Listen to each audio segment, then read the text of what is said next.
Il y a des douleurs que seuls les cœurs élus peuvent comprendre, des silences si lourds qu'ils ne peuvent être portés que par ceux qu'Allah a appelés à une mission particulière. Ces douleurs ne sont pas des malédictions, ce sont des signes divins. Voici les 5 véritables douleurs que seuls les élus ressentent. Et si tu les vis, ce n'est pas parce que tu es faible, c'est parce que tu es appelé. Par Allah. 1. La solitude sacrée. Pourquoi suis-je toujours seul, même entouré? Il y a un silence que seuls les cœurs éveillés peuvent entendre. Ce silence-là n'est pas l'absence de bruit, mais l'absence de compréhension. Il y a une douleur que même les plus proches ne peuvent que te consoler. Celle d'un être qui a été élu, non pas pour être applaudi, mais pour être transformé. Tu es peut-être entouré de 1000 voix, mais aucune ne parle ton langage intérieur. Tu ris avec les autres, mais ton âme pleure en secret. Tu offres des sourires, mais ton cœur se consume dans un feu doux, le feu de l'appel divin. Cette solitude-là n'est pas une punition, c'est une initiation.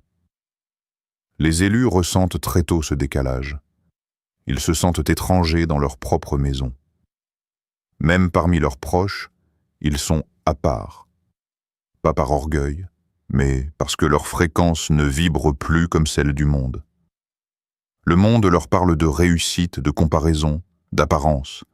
Mais leur cœur, lui, chuchote autre chose. Cherche la face d'Allah. Rien d'autre n'apaisera ton cœur.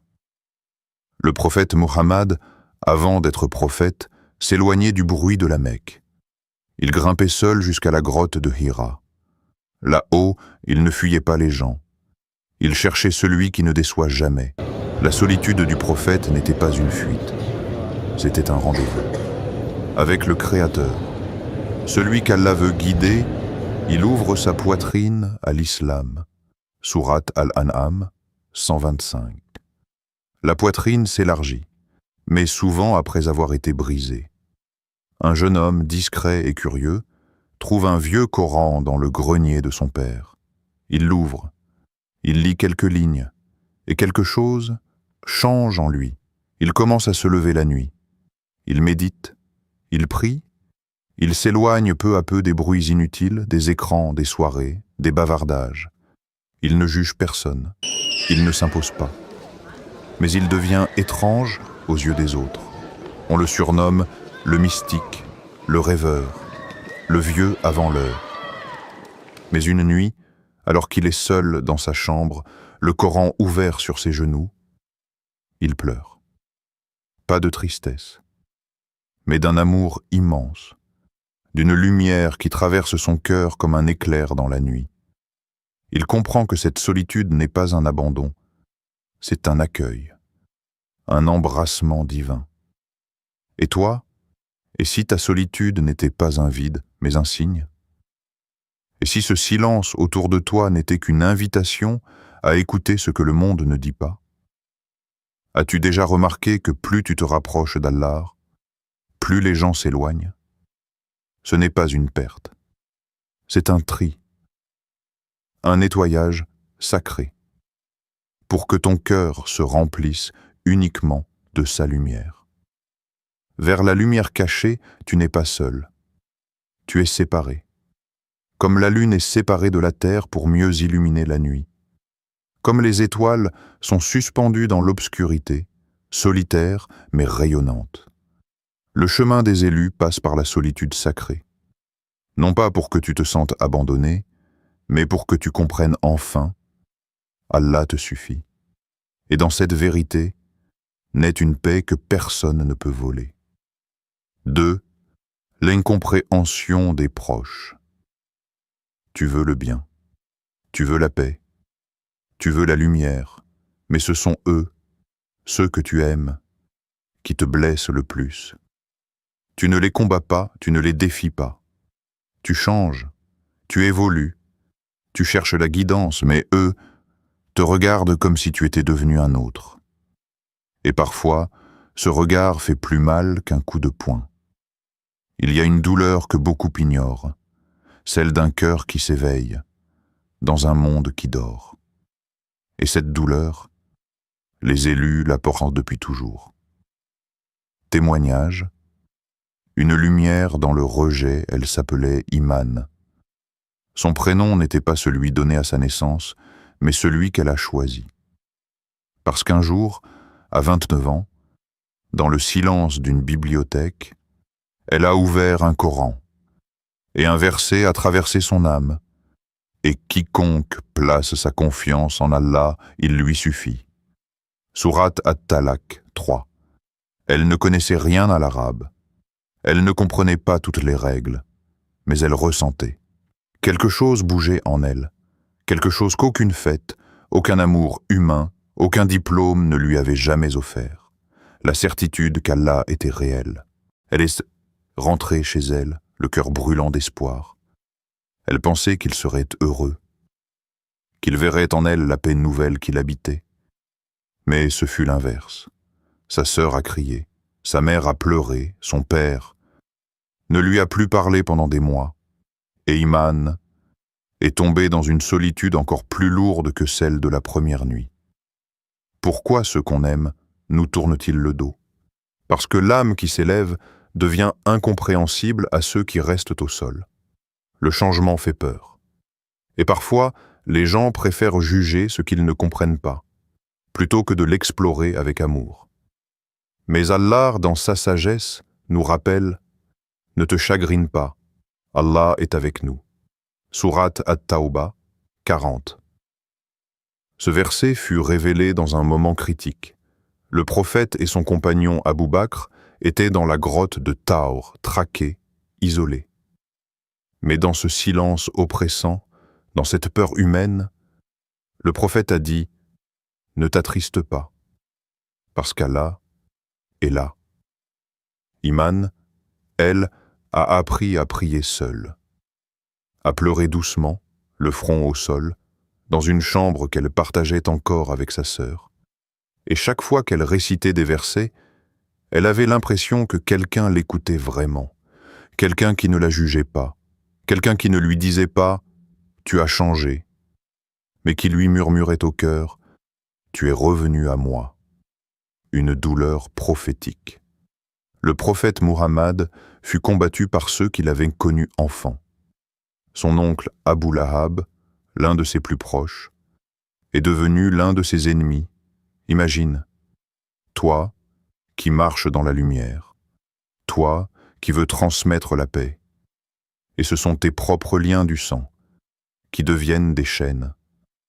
Mais ce rejet n'est jamais pour te détruire.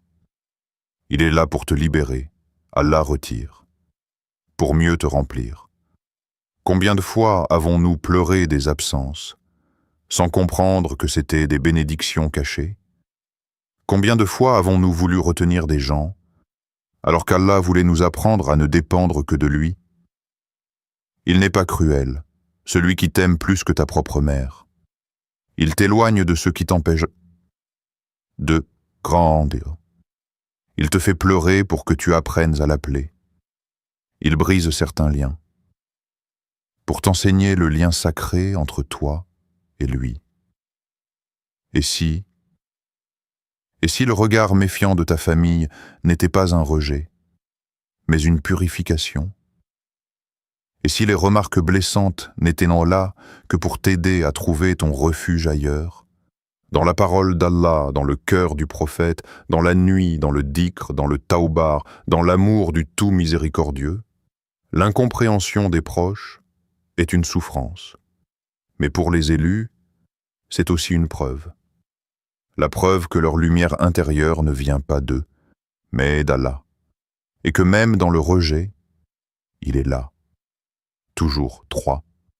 Le fard fardi, le combat intérieur. Les élus ne combattent pas à l'extérieur. Ils livrent leur plus grand jihad à l'intérieur. Chaque jour, ils luttent contre leurs propres passions, leurs peurs, leurs doutes. Ils veulent plaire à Allah, mais la nafs tire. Le monde tente. Le shaitan chuchote. Et quant à ceux qui luttent pour notre cause, nous les guiderons certes sur nos sentiers. Sourate Al-Ankabut 69. Un homme à l'ancienne vie sombre décide de changer. Chaque matin, il se bat pour faire Fajr. Chaque soir, il résiste aux tentations passées. C'est difficile, il tombe, mais il se relève. Et dans ses chutes, il sent la main d'Allah qui le relève. Et si ce combat intérieur que tu vis était ton chemin vers le paradis? 4. Le sentiment d'être testé plus que les autres. Pourquoi moi? Pourquoi autant d'épreuves, ya Allah? Les élus posent cette question avec des larmes. Mais c'est parce qu'ils ont une mission différente. Et une mission différente demande une épreuve différente. Allah n'impose à aucune âme une charge supérieure à sa capacité. Sourate Al-Baqarah 286. Un frère perd son travail, sa femme, sa santé. En quelques mois, il prie, jeûne, invoque. Rien ne change. Jusqu'à ce qu'un jour, en aidant un inconnu, ce dernier lui dise « Ton visage rayonne, tu es un homme choisi ». Ce jour-là, il comprend. Ces épreuves ne sont pas une punition. Ce sont des ailes invisibles. Et si ce que tu perds aujourd'hui était ce qui te prépare à porter la lumière d'Allah demain? 5. Le rejet du monde. Les élus ne sont jamais tout à fait chez eux ici-bas. Ils sentent que ce monde ne les comprend pas. Ses plaisirs ne les remplissent pas. Ses valeurs ne les convainquent pas. Ils marchent à contre-courant. Ils sont vus comme étranges. Mais ne sont-ils pas ceux dont a parlé le prophète? L'islam a commencé étranger et redeviendra étranger, alors bienheureux les étrangers. Hadith Muslim. Une jeune fille, voilée dans un lycée occidental, vit le rejet, l'humiliation, l'isolement. Mais elle persiste. Elle prie, elle sourit. Et un jour, une camarade vient à elle en pleurant. « Je veux la paix que tu as dans tes yeux. » Elle comprend alors que le rejet du monde est l'acceptation d'Allah. Et si ton étrangeté ici-bas était la preuve que tu appartiens à l'au-delà? Si tu ressens ces douleurs, ne te sens pas faible. Tu es l'élu. Tu as été choisi par le Très-Haut. Ces douleurs ne sont pas des malédictions. Elles sont des signes d'amour divin. Fais confiance à Allah. Cherche refuge dans la prière. Lis son livre. Et tu verras que ta douleur a déjà été racontée.